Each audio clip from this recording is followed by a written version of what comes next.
아무리 힘든 일이 있어도 자식 생각만 하면 힘이 나는 건 모든 부모가 그렇겠죠? 고슴도치도 제 새끼는 하마마다고 제겐 세상에서 제일 예쁜 딸이 하나 있습니다.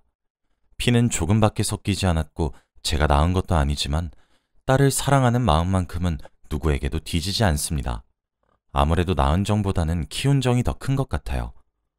그동안 자식 키우는 게 마냥 쉬운 일은 아니었지만 그래도 후회했던 적은 단 한 번도 없습니다. 지금도 딸이라면 저나 제 남편 둘 다 껌뻑 죽어요.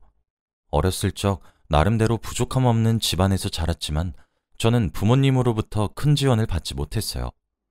저희 부모님이 가부장적인 마인드가 강하셔서 제 위에 하나 있는 오빠만 독자라며 좋아하시고 저는 완전 찬밥 신세였거든요.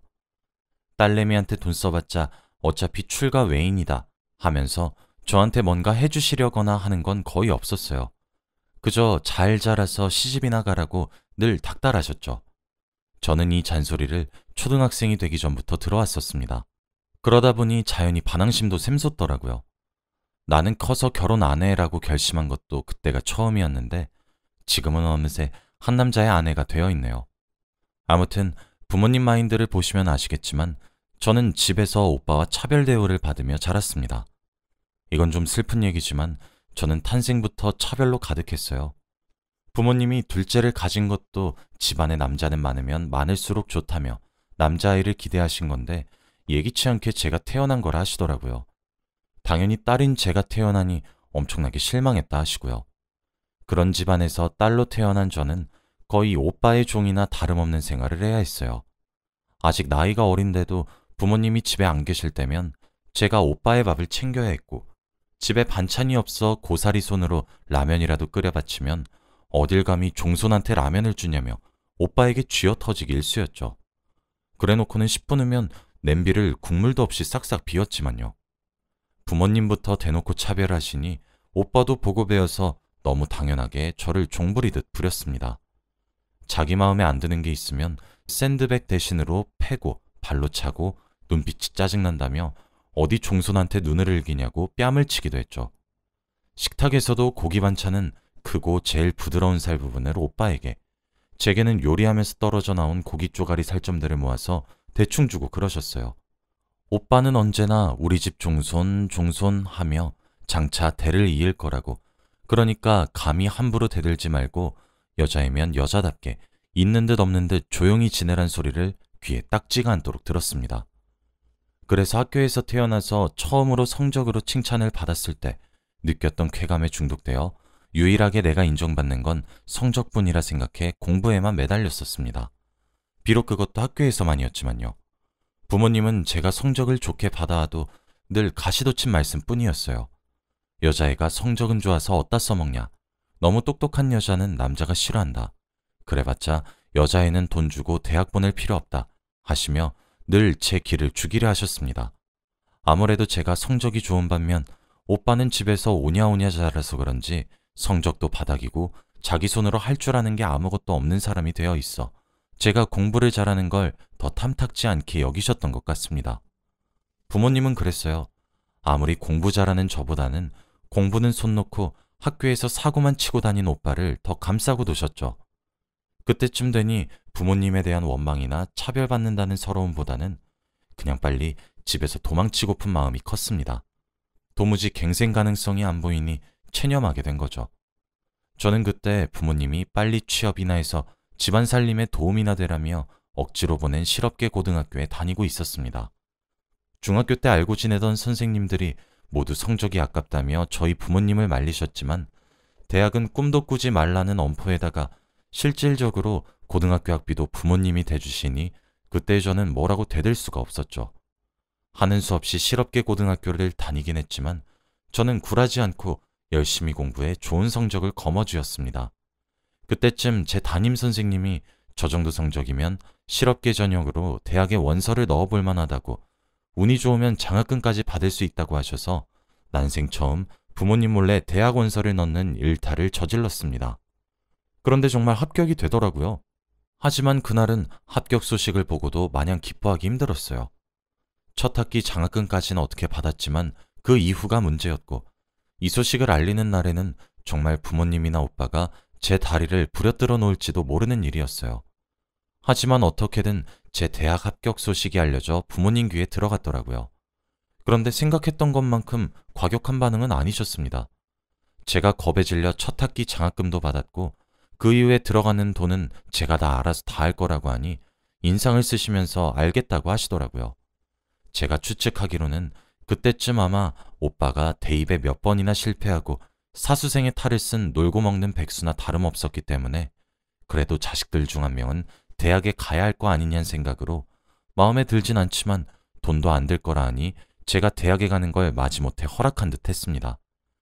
그렇게 저는 우여곡절 끝에 대학생이 되었고 온갖 과외를 하고 밤새며 알바까지 뛰어가며 온전히 제 힘으로 대학을 졸업했습니다.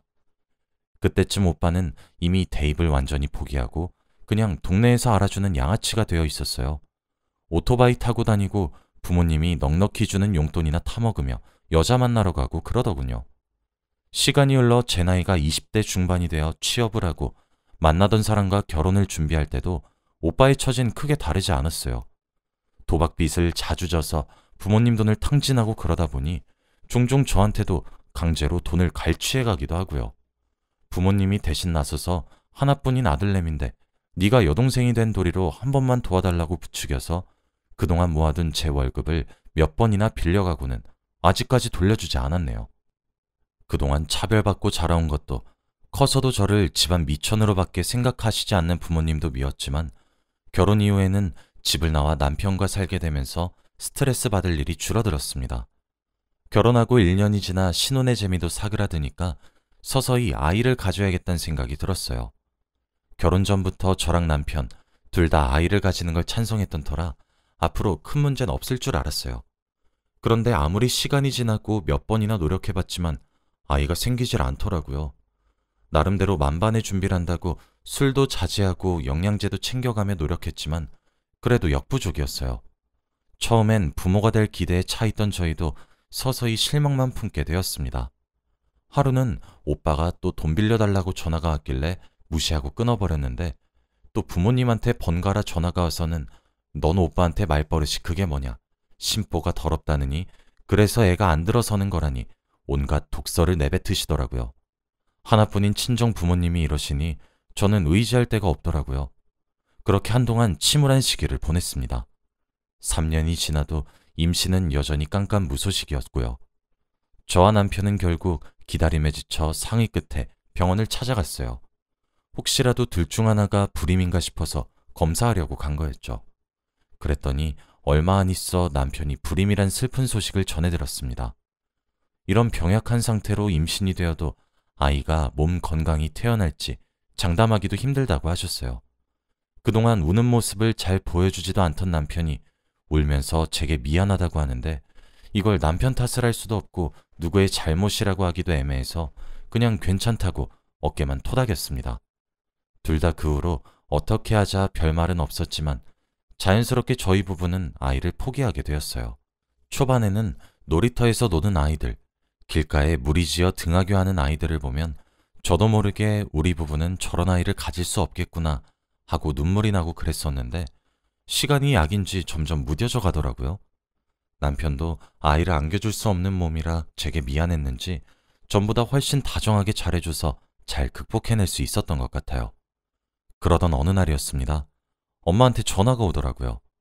또 오빠 돈 빌려달라 대신 부탁하려고 오는 전화인가 싶어 이걸 받아야 하나 망설였지만 결국 전화를 받긴 했습니다. 그런데 엄마 목소리인지 모를 정도로 처음 들어보는 상냥한 목소리로 제게 말하는 겁니다. 혜정아, 오늘 집에 잠시 들렀다가 너 좋아하는 갈비찜 해놨어. 웬 갈비찜인가요? 평소엔 오빠한테나 해주는 음식인데 말이에요. 영문을 모르겠어서 갑자기 왜 이러냐 물으니까 왜긴 왜냐고 우리 딸 사랑하니까 이러지 하더라고요. 태어나서 처음 들어보는 말이었습니다.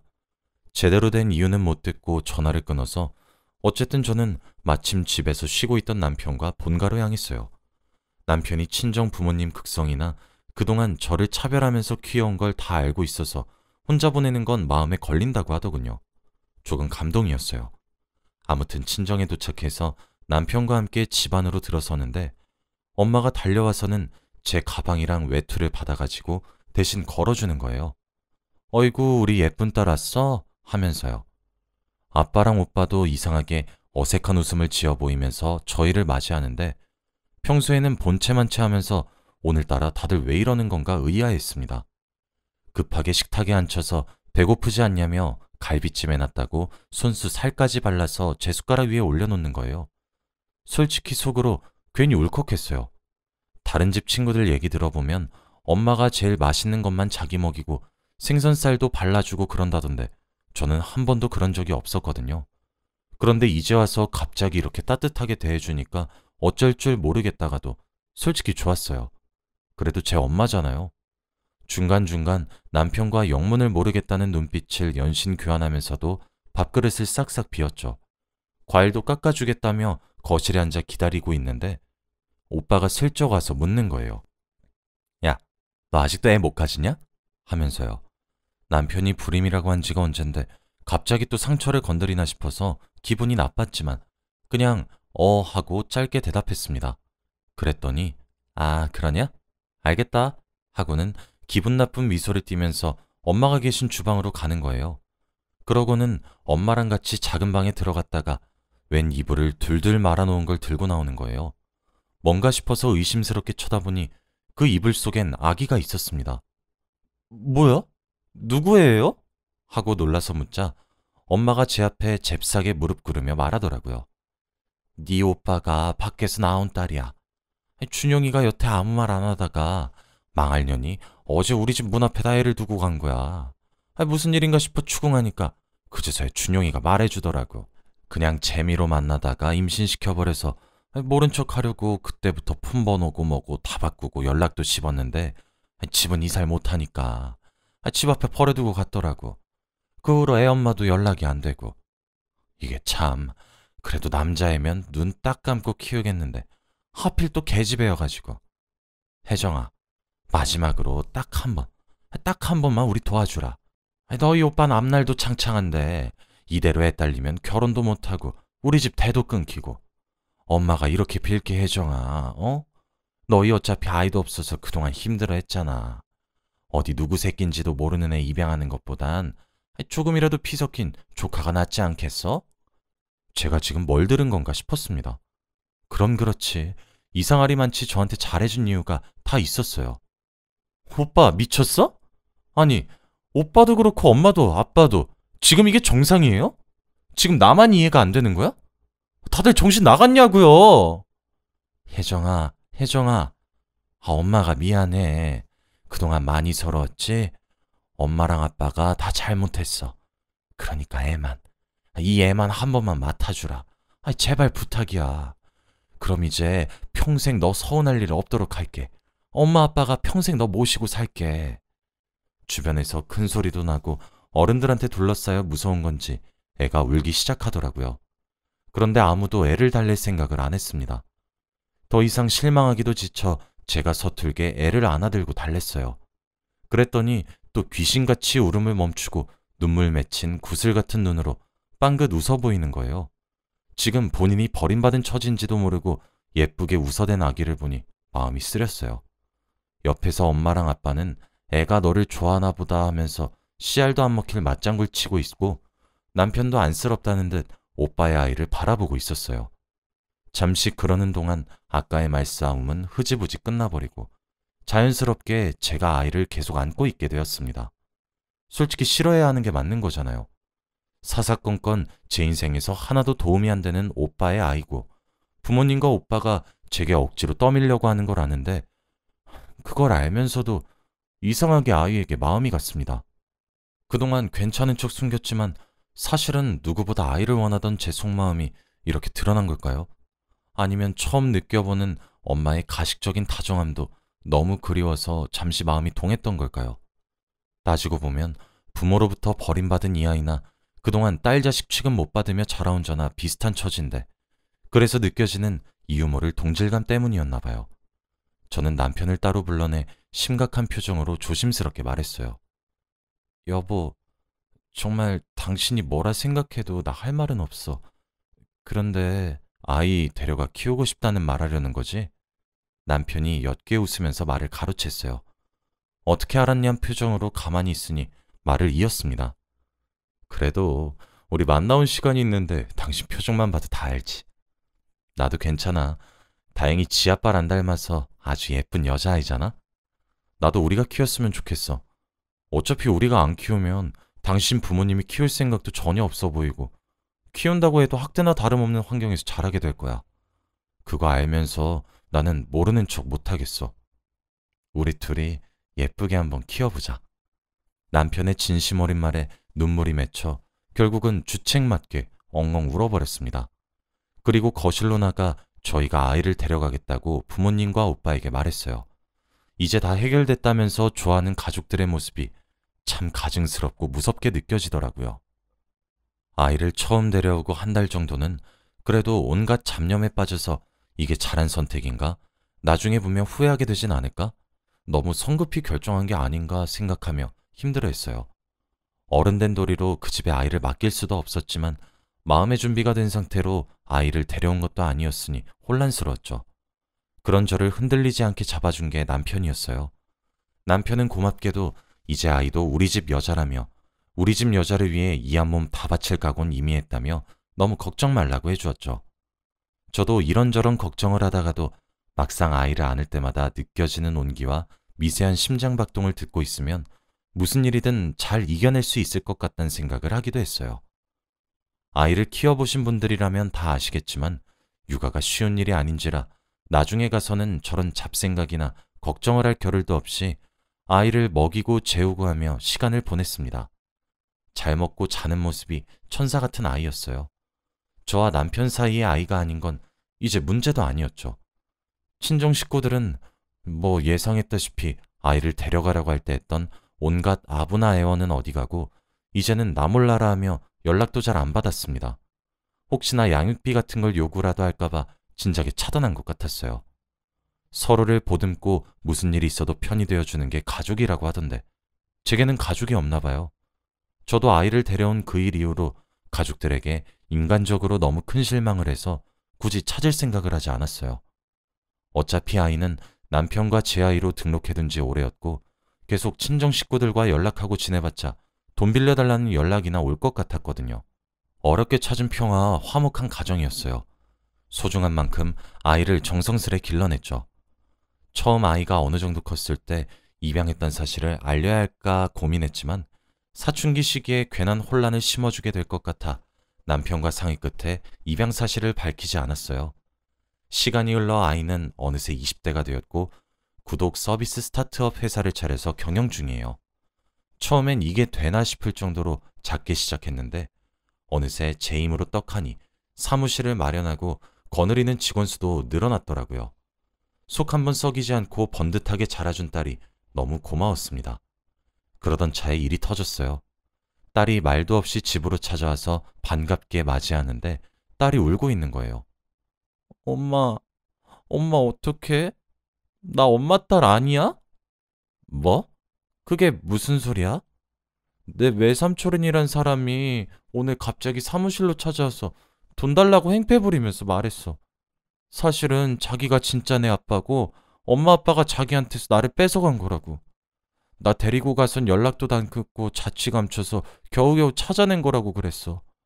이거 전부 사실이에요? 엄만 나보고 외삼촌 같은 거 없댔잖아. 숨기지 말고 말해줘, 엄마. 아니야, 다 거짓말이야.